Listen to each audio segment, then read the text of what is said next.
K5 magkahagugma na kuhaan sa masobra 2 milyon nga balor sa kinapatian sa Cebu sa drug bypass operation sa city proper.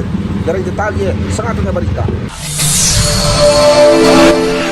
Dako pa magkagugma nga ini kinakompiskaran sa masobra 2 milyon nga balor sa kinapatian sa Cebu sa ginpatigayon nga drug bypass operation sa Regional Police Drug Enforcement Unit 6 o kunang RPDO 6 sa Barangay Tan sa Bonifacio City proper gabi sa Enero 5. Sandig sa RPDO 6 ang mga target ng kilala sa Doy alias Sheila 30 anyos, sang Sarga Iloilo kag alias Tangtang 48 anyos, residente sa Barangay Tan sa Bonifacio.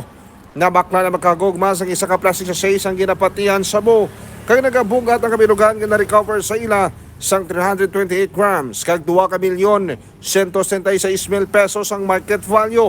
Sa isa ka bulan nga monitoring sa pulis sa ila, natukiban nga bilog nga syudad sa Iloilo ang ilang distribusyon kag kahimbon diri sa Sheila.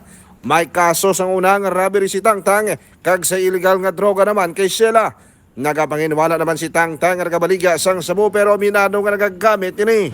Buto na ang estado sa about sa information sa atong mga confidential informant nga si alias Tangtang nagabaliga una sang illegal nga droga sa Kag mga K5 na kahunong na sila sa police station kag natala na kapasagan sa kaso sa paglabas sa Republic Act 9165 o kunang Comprehensive Dangerous Drugs Act of 2002. Parungyan naman sang pulis, bisan nga nagpago ng tuig, hindi sila maguntat lagas sa mga illegalista.